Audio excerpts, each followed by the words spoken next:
Welcome to Psychic Insights, where pop culture meets higher consciousness and the tea is always a little bit mystical. I'm Robin Richardson, your psychic girlfriend, and around here we don't just watch the drama unfold. We read the energy behind it, whether it's celebrity scandals, reality TV, chaos, or true crime with a twist. I'm tuning in to bring you the intuitive scoop the headlines miss. So buckle up, because your aura's about to get entertained.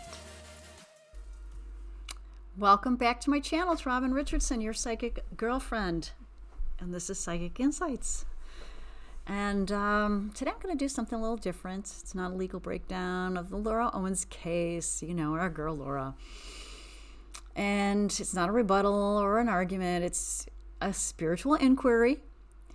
And recently, some of you may know that Laura Owens published a long-form Medium article titled "How Cruelty Ignited an Eating Disorder," where she describes the development of anorexia and bulimia during a prolonged period of legal conflict, public scrutiny, and online commentary. Now, rather than debating facts, I want to explore a different question. What does this article reveal energetically and spiritually about how the body responds to fear, loss of control, and perceived threat? And to do that, we're going to look through the lens of Louise Hay and a simplified understanding of human design. All right.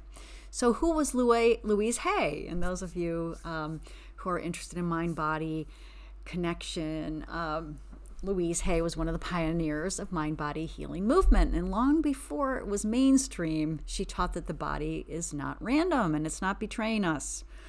Her core philosophy was very simple and radical, and it's the body reflects our beliefs.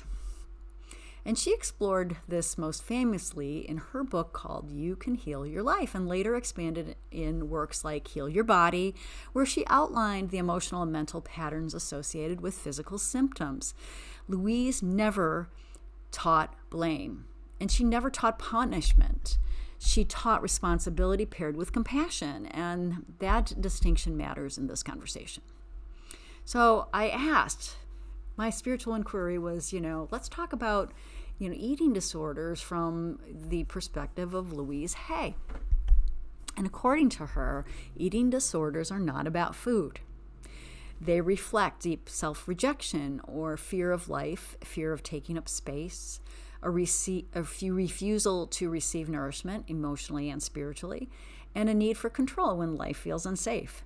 In her framework, anorexia symbolizes an inner belief that says, it's not safe for me to exist as I am. And Louise Hay was also very clear about something that's very important here. External events do not cause eating disorders. They can activate a pattern. They can trigger a response, but the belief already exists internally. And if you have been with me exploring the Laura Owens case, we've talked about patterns. We've talked about her spiritual blueprint, if you will, her soul blueprint in the form of human design and astrology. But what Laura describes in her article is something very specific. And she does not describe an obsession with weight or appearance. She describes a shift in safety. She writes about living in an environment that felt constantly surveilled, unpredictable, hostile, and lacking any neutral space to exist. Now, she explains that during this time, food became one of the few places where cause and effect still felt stable. If she ate, her body responded. If she didn't, her body responded. And that predictability felt grounding compared to the chaos around her. From a nervous system perspective, that's not hard to understand. From a Louise Hay perspective, it's very telling. Louise Hay taught that when the psyche feels unsafe, the body looks for control. Not because someone wants to suffer, but because control feels safer than uncertainty. And energetically, what Laura describes aligns with this pattern: her loss of narrative control, her loss of reputation, loss of future certainty, feeling misinterpreted rather than known. And when all those things fall away, the nervous system looks for something it can still manage. Laura's still trying to manage her narrative, right? So very often that something becomes her body. And this was something that just always popped up when I'd see pictures of her. I'm like, this is the only thing she can control at this point.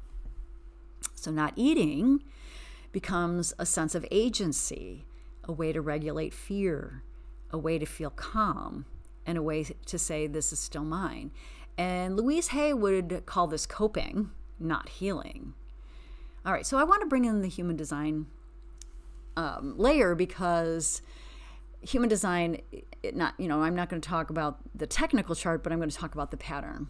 Because Laura's design shows someone who is not meant to force outcomes, but yet here she is trying to force outcomes, right? Some people are built to push, initiate, and dominate circumstances. Others are designed to be recognized, not to chase or control perception. When someone with recognition-based energy tries to manage how they're seen, especially under pressure, it creates intense internal strain.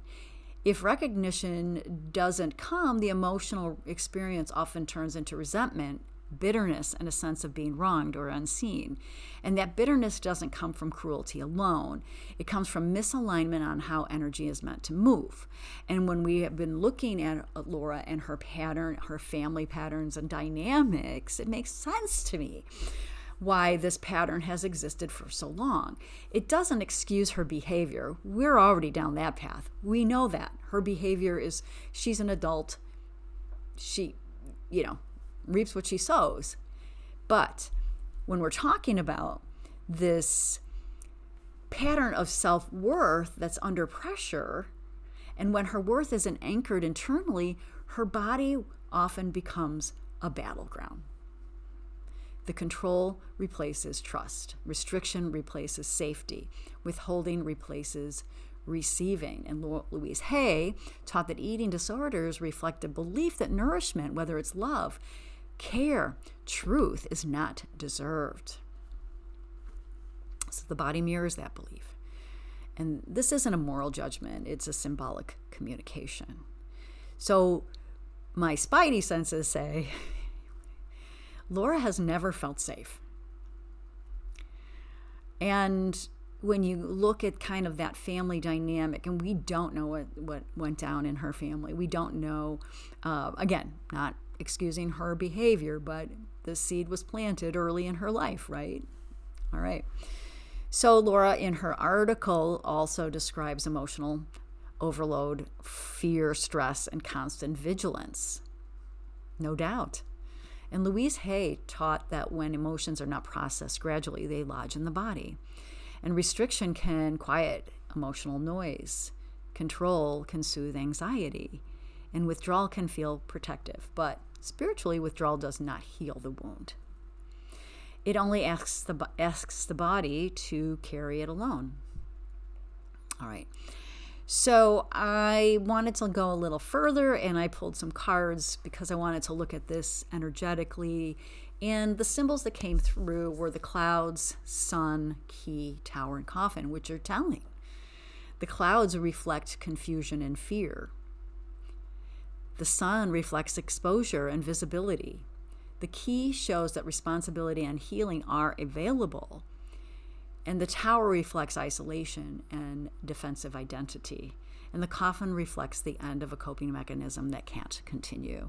And this isn't a punishment, this is a message, and the body is just saying this way of surviving has reached its limit.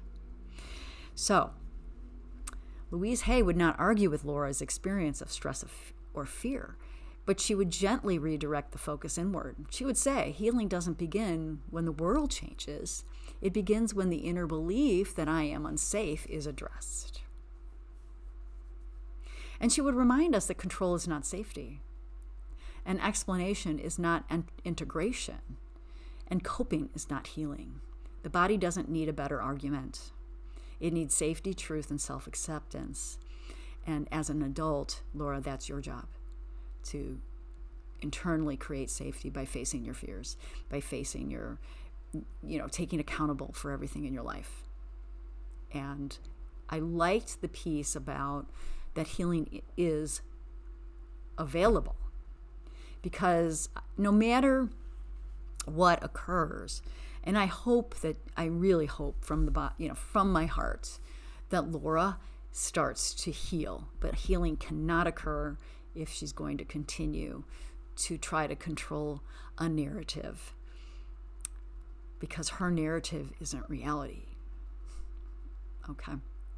All right. So her article, if you read it from a spiritual perspective, is not just about an illness. It's about what happens when her identity collapses, when safety disappears, and when control becomes a substitute for trust.